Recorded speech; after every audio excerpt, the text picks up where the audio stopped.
एका बालकाचा मृतदेह गाठोड्यात बांधून गोदावरी नदीत फेकून दिल्याची धक्कादायक आणि माणुसकीला काळीमा फासणारी घटना शुक्रवारी दिनांक 20 डिसेंबर रोजी संध्याकाळी कोपरगाव तालुक्यातील चासनळी शिवारात उघडकीस आली होती।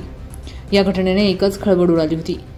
अखेर 4 दिवसांनी गाठोड्यात बांधलेल्या मयत चिमुकल्याची ओळख पटली असून आरोपीही लवकरच अटक होण्याची शक्यता आहे, अशी माहिती पोलीस सूत्रांकडून मिळाली आहे।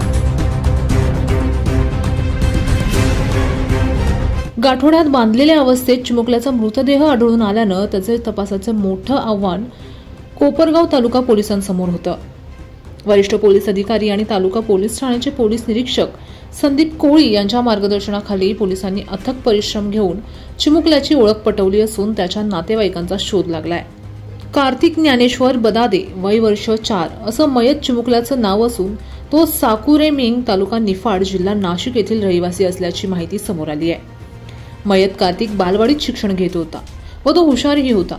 कार्तिक हा गेल्या 2 महिन्यांपासून त्याच्या आईसोबत राहत असल्याची माहिती त्याच्या वडिलांनी दिली आहे। मयत कार्तिकचा मृतदेह त्याच्या वडिलांच्या ताब्यात देण्यात आलाय। मात्र कार्तिकचा मृतदेह नदीत कसा आला, नेमकं कोणी गाठोड्यात बांधून मृतदेह नदीत आणून टाकला? कार्तिक आईसोबत राहत असल्यानं संशयाची सुई ही आईभोवती फिरत असल्यानं पोलीस तपासात नेमकं काय निष्पन्न होतं याकडे सर्वांचंच लक्ष लागलंय। महामंडळी 5 तारखेला 11:11 मॉडीतून बसून दिली। दिंडरीत 1 वाजता गेली। मला फोन केला, तिथून तिचा फोन बंद आला। त्याच्यानंतर मला काहीच माहित नाही, कुठं गेली काय गेली ते काहीच माहित नाही। पुढं काहीच नाही माहित मला। तिकडून तिच्या मेवण्याचा फोन आलेला आहे का बा ती पोचलेली नाही, म्हणून मी धावपळ करीत चाचडगावमध्ये गेलो। तिथं तपास केला तर म्हणे इथं पोचलीच नाही। तर मी 6 तारखेला लगेच कंप्लेंट दिली, तर दिंडोरी तालुक्यात दिली। दिंडोरी तालुक्यावाल्यांनी काही चौकशी केली नाही। तर माझा मुलगा मला भेटला पाहिजे होता, तर भेटले नाही। शीतल ज्ञानेश्वर बदादे। तुमचा मुलगा कसा मिळाला तुम्हाला?